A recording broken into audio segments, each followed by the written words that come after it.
everybody, welcome back. Day two. Well, for those of you who don't know, this is day two of Textile Sourcing Virtual. We have Anna Livermore back with us, CEO and founder of Vmora. Hello, Anna. How are you? Hi, Jason. Good to have you back. Her seminar today is on tips for working with your manufacturers. If you have questions along the way, please feel free to put them in the chat, on the Q&A. And we'll address those at the very end. So go ahead, take it away, Anna. Great, thanks, Jason. Hi, everyone. I'm Anna Livermore from Vmora, and we help launch fashion designers. We do patterns, samples, manage manufacturing, budgeting, costing. I do one-on-one coaching, business strategy, branding, photo shoots. So basically everything you're going to need to launch will either help you so that you have the resources, or we'll do it for you. So today I put together this list because I've been doing this for 12 years now, and I had to learn this all the hard way. So you guys can go through it with us today and learn some tips on how you can work with your manufacturers, because your factory is the most important relationship you're gonna make maybe in your whole life. This factory will have, it's like a make or break. If you don't get your production on time and you have orders, or if a factory drops you mid-production, like all of those things can be detrimental to a new designer. So pay attention closely to our tips today, and that won't happen to you. I'm going to share screen really quickly so that you guys can see my PowerPoint. Okay, let me put this in present mode. All right, we're good to go. So today we are talking about tips for working with your manufacturer. This is me. Our company is Vmora. I do a complimentary 20-minute strategy session, so you can contact me at Anna, A-N-N-A, @vmora.com. If you have some more questions from today or anything at all, you can book a time on my calendar through that. Okay, I'm going to jump right in. So the first thing that you want to do is organize on both ends. So it's not your factory's job, unfortunately, to be organizing your production and organizing what materials are coming in. So all of this should be super tight on your end, so that when you're giving them your project, it is really organized and clear, and they know what they're doing. Because if they know what they're doing, they can help give you a production that you're looking for. So that looks like, and there's some other tips in here, so I'm not going to go into too much detail, but that looks like inventory lists and tech packs and all these other things that we're talking about. Make sure that you have all of that in alignment before you go to manufacturing. Because the factory, let's say that they are is going to take 6 weeks for them to do your production. So that 6 weeks starts when they have all of your fabric, all of your labels, everything is on board in-house. That's when the clock starts. And if they have to pull your production because, let's say, they get to the button portion and you don't have a button, they pull you off the line, they put another designer on the line, and you won't get put back on until that button arrives. So that could prolong your production by a lot. So just make sure that you're super organized, checklists, templates, all of these things I've built and created to make sure that we've got our side of the street clean as possible. So that's number one. Number two, create a checklist.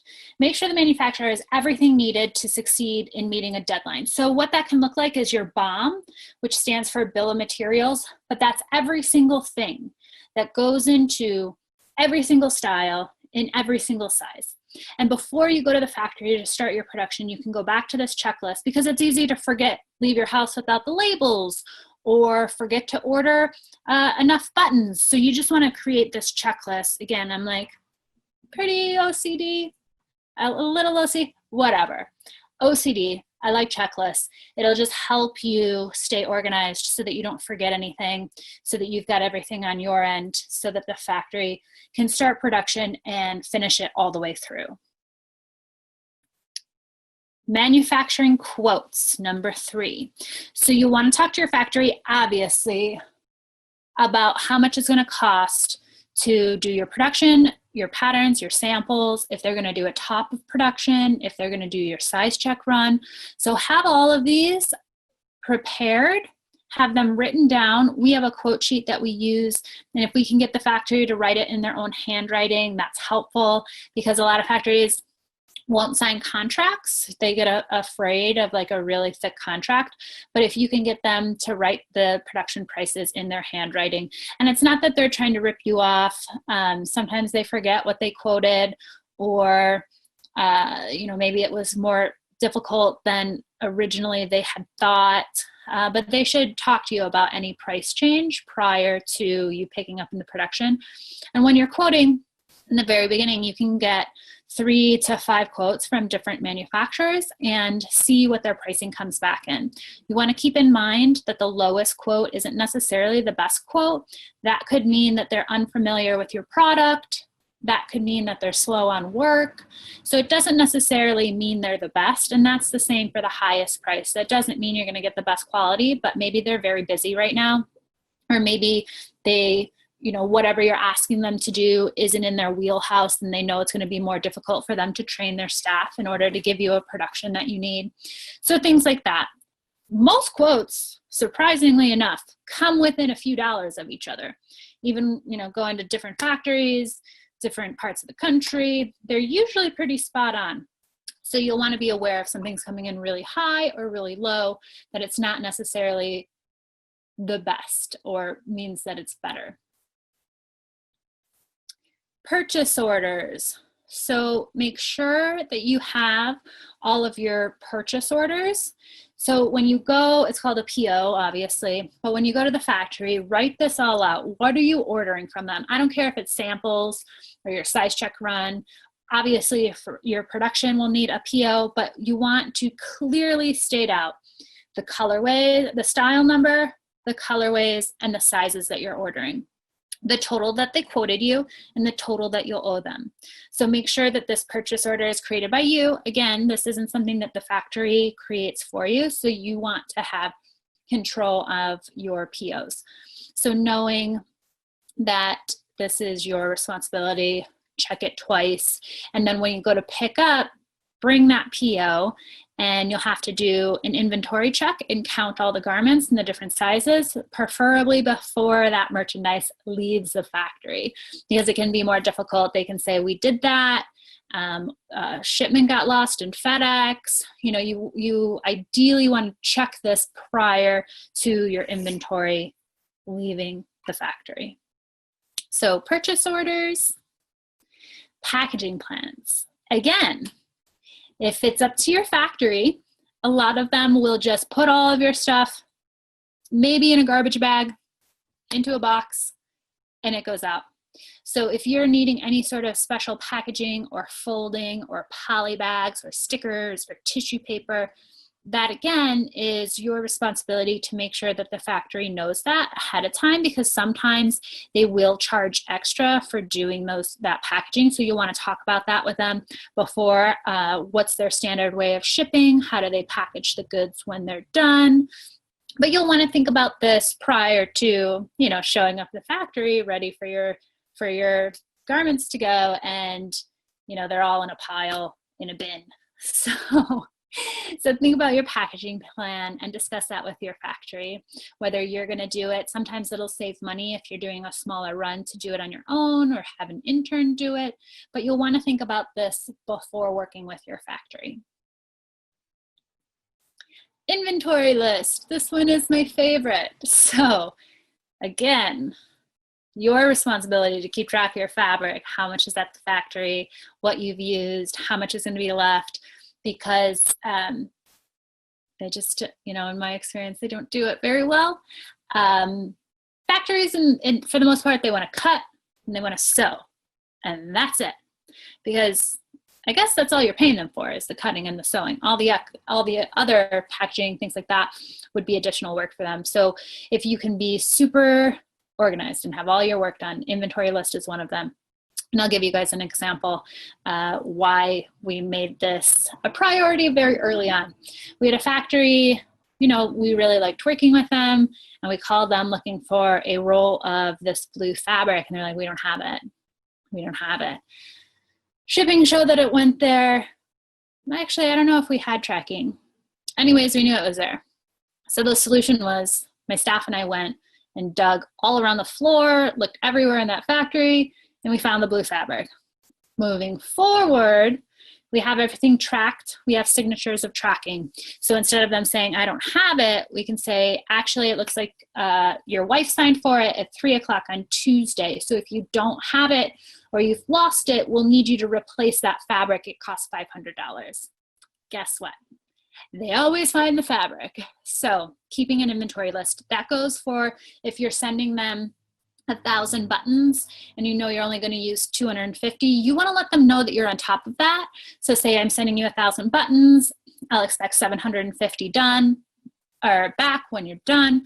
So stay on top of what's at the factory, when it gets delivered, who signs for it, how much is used for your production, how much you'll have left over.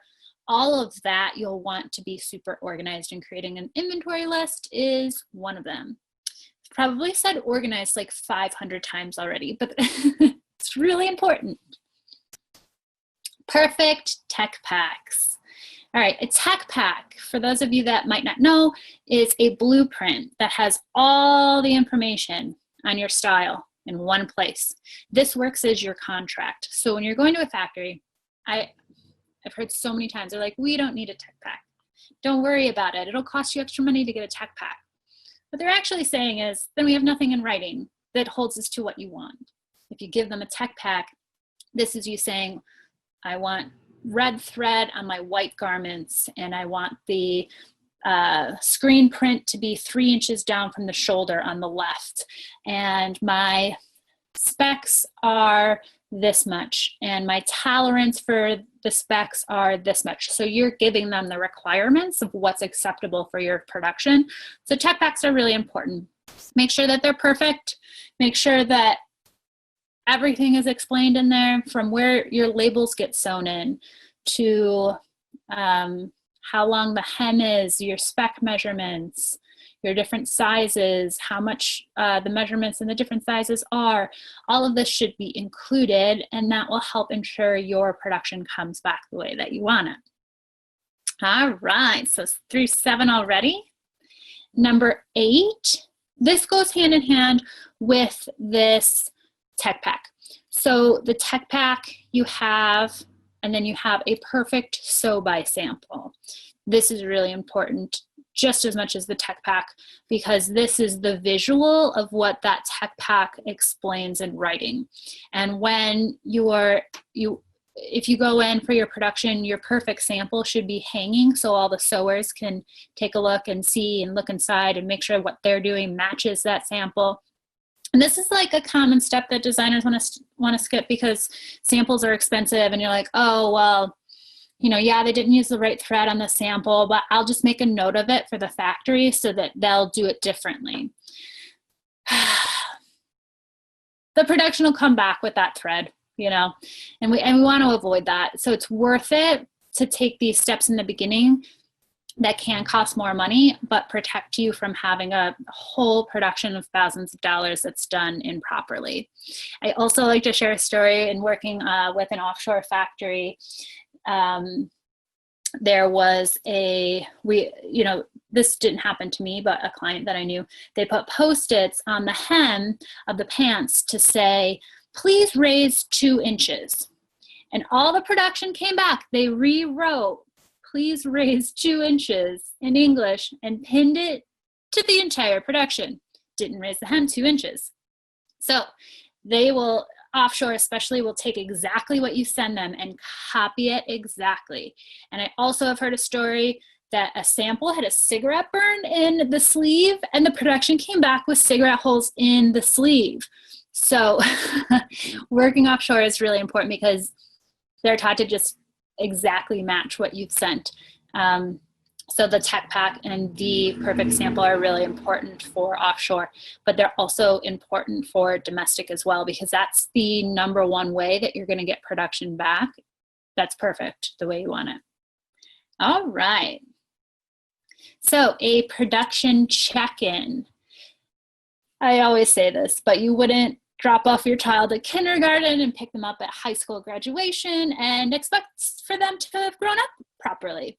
So you'll want to, or maybe properly, but maybe not the way you would have done it. Anyway, you'll want to check in on production. You'll want to make sure you know when the production is on the line, because usually, even though they say, hey, it's going to take 6 weeks, that's because they're lining you up with their other production, but your garments might only be on the line for 2 of those 6. So you want to stay close with your factory, and you'll want to stop in and see, just making sure that everything's right, just doing a quality check. Something that's really helpful is to know, do the sewers like cupcakes or brownies or Jack Daniels, whatever that is. If you show up with treats, they will be happy to see you. So knowing what your factory's favorite treats are definitely helps. Mine are cupcakes.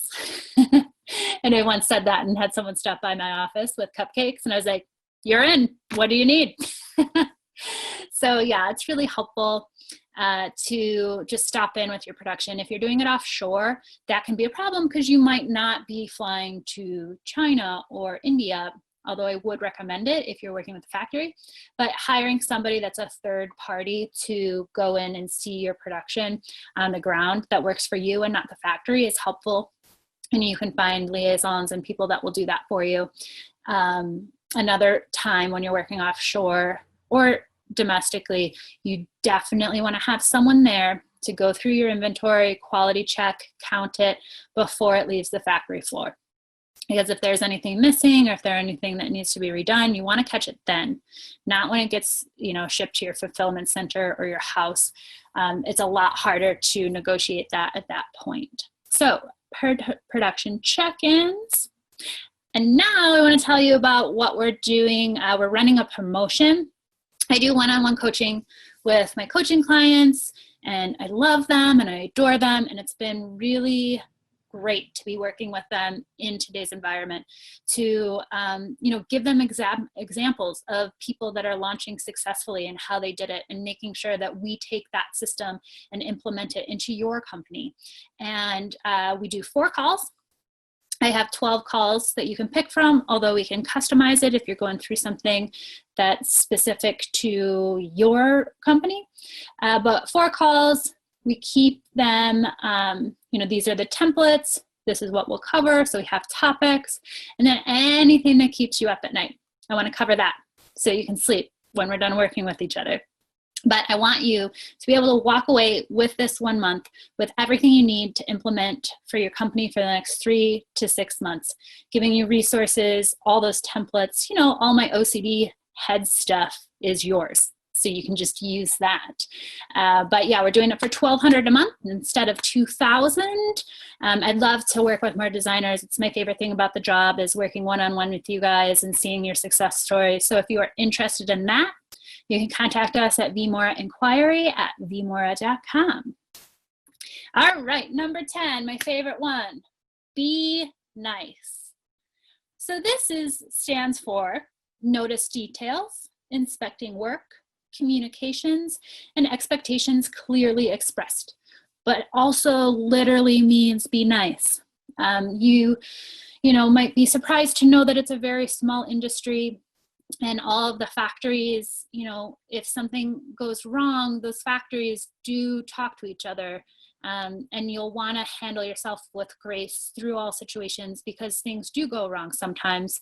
And that's part of being a business owner, is being able to maneuver through that in a way that sets the example for the factories and the other employees that you have.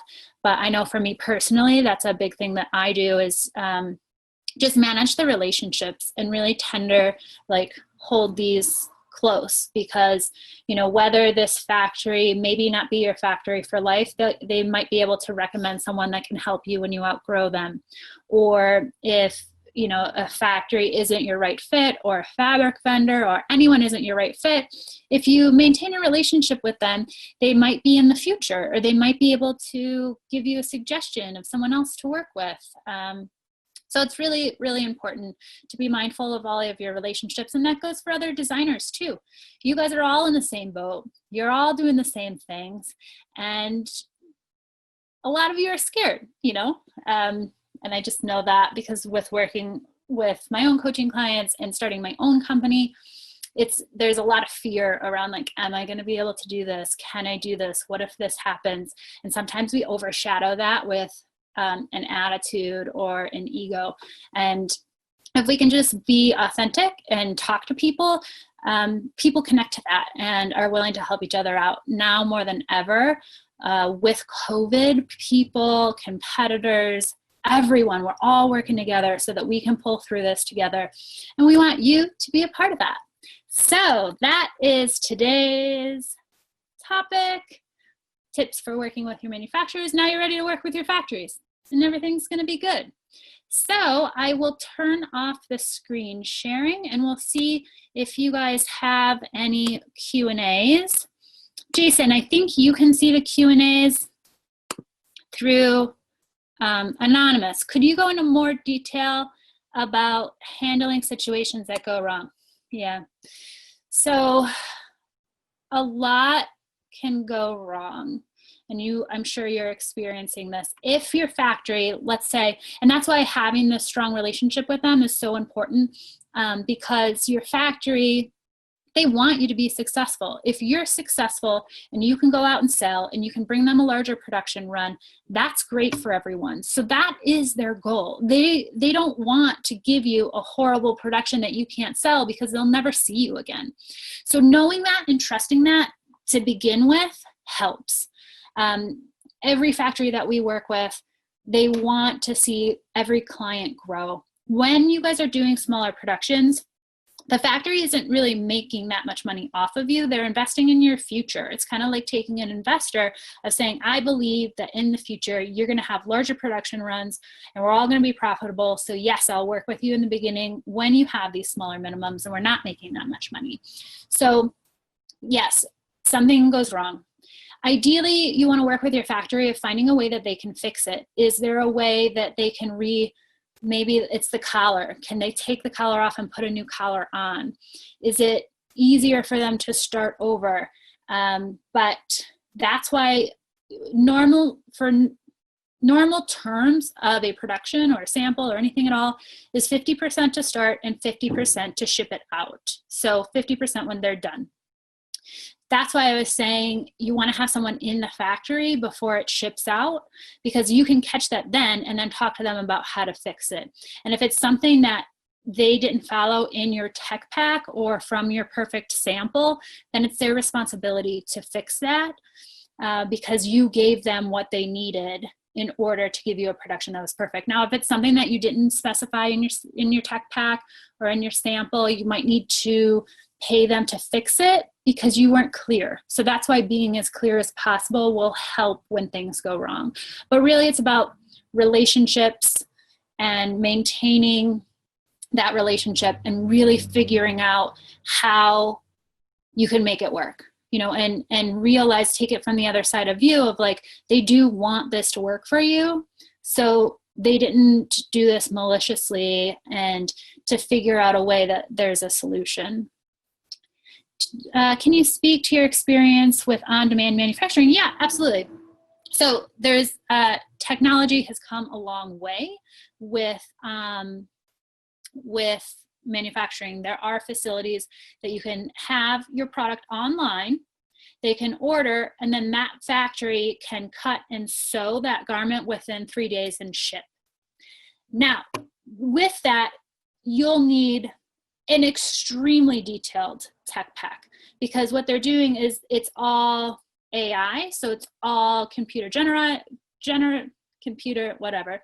It's all done through computer, so that they can do this quickly and efficiently. And in order to do that, you'll have to have a really great tech pack specific to that factory's requirements, as well as you'll have to pay a setup fee. So you'll have to pay a setup fee per style, but then you can get on demand.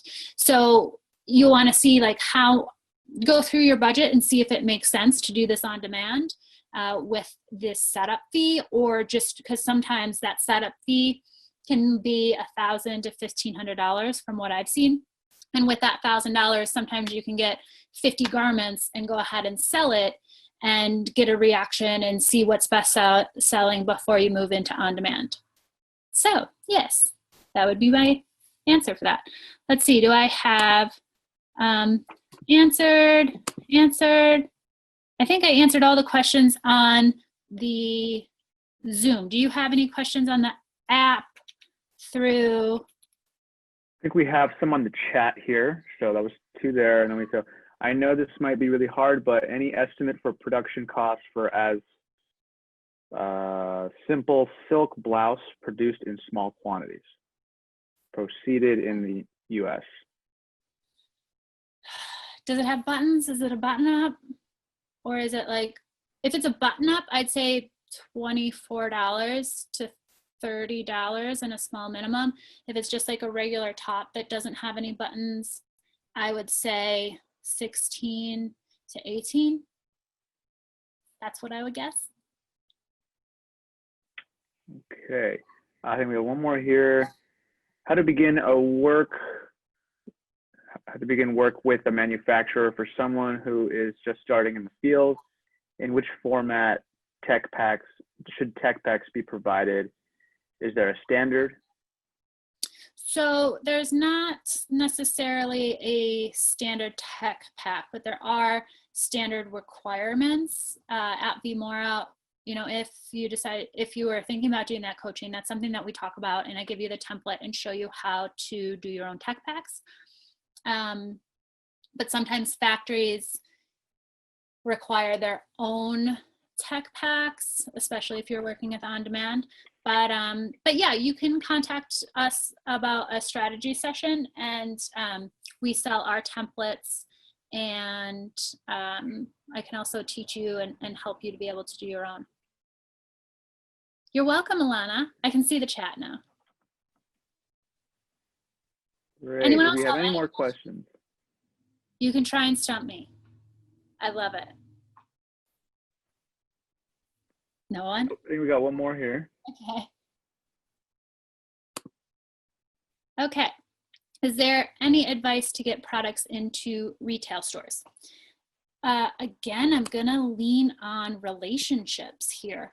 So as a new designer, they might wanna watch you a little bit before they purchase you. So if you can keep a relationship with them, like don't go in with a yes or no, now or never attitude, but go in trying to get to know this boutique owner. Show them your collection, ask if they have any advice, see if maybe they'd want to do a trunk show or a pop-up shop, or if there's any alternative ways that you can work with their clientele to see how they react to it.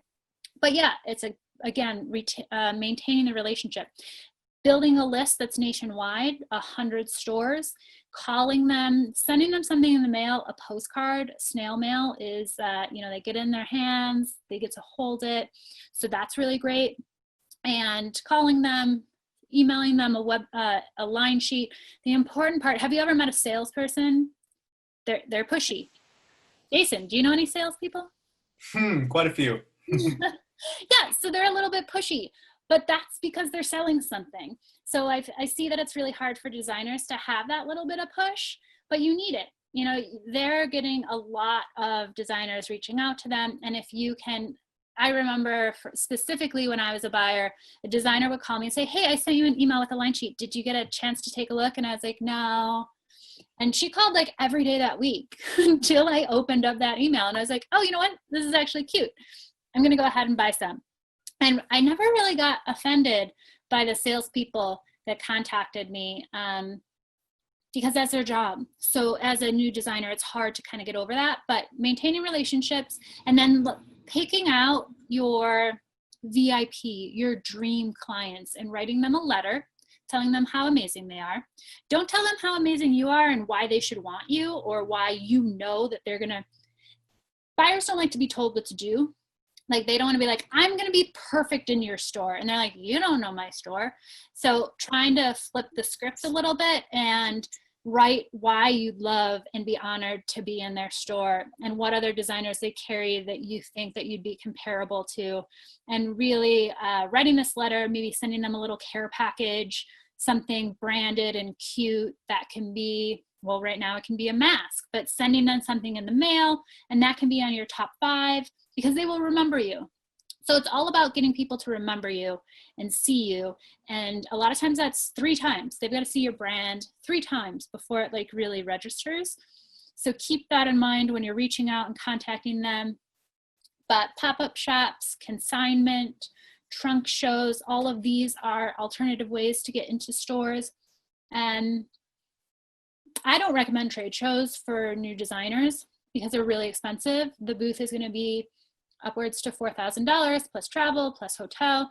And if you're a brand new designer, you know, boutiques aren't necessarily going to trade shows to find new designers. They usually go to see the designers that they have and then like take a look around, but it's a huge investment. So unless you can afford to do 3 trade shows in one season to be in front of those buyers 3 times in a row, I wouldn't do it. Like, if you had $4,000 and you're going to invest all of that in a trade show, I think you'll get a bigger return on that money by doing the postcards, doing a road trip, packing your car, going to see the boutiques, doing these pop-up shops, doing an event, things like that. So that's my answer for that.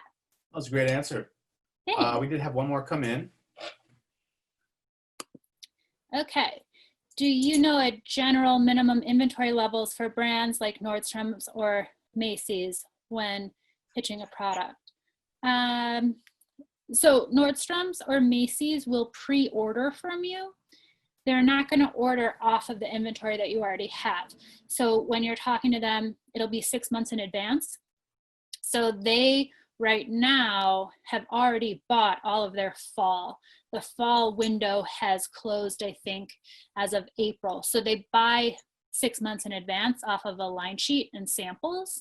So they place the order, and you know, it depends if you're just going to be in one of their stores or if it's going to be nationwide. It can range, but they're going to tell you what they want, not order off of your inventory. I think that. So we have time for one more quick question. So there was one more that came in on the chat. How do you feel about on-demand manufacturing? What are the pros and cons? What's your personal feeling? Is it really the future or the entire industry and consumers? For the entire industry and consumers. Well, I think it's a really great option because a lot of waste is used in the fashion industry. So much production, especially right now. There's a lot of big designers that are sitting on large productions that they didn't sell out the way that they thought they had. Stores didn't take orders or shipments, things like that. So if everyone had been doing this on demand, there would have been a lot less production to sell. You also, you aren't selling backwards. Like, it can be hard, even shattering, if you've got a 100-piece unit and you only sell 75. Whereas if you didn't have 100 pieces and you sold 75, you'd be happy. So I like on demand. I think that it is expensive for the setup, and you know, it's only going to get better. We have some clients doing this production right now, and it's a lot of setup, and the cost, it's you know, there's an investment up front, but I think that as it continues, it's only going to get stronger and better. So pros would be you don't have an inventory to sit on, and cons would be the setup cost and the time. So from what I'm seeing, it's taking months to get this set up before you're ready to sell on demand. So time and the setup fee can be expensive. So you'll want to be really mindful of what garments you're doing that on demand for. Unfortunately, we do have to wrap things up. We have our next seminar coming up. So thank you so much, Anna. You'll be back here tomorrow, same time, 1 o'clock p.m. Eastern. Tips for working. Oh, sorry. That one's on 10 top 10 things, mistakes designers make, correct? Yes. So that's a really good They one. won't make them. Yeah, no, it's good to know what pitfalls to avoid. So Yeah. thank you so much, everybody. Thank you, Anna. Thanks, Jason. Have a good day, everybody. Everyone who Yeah. watched.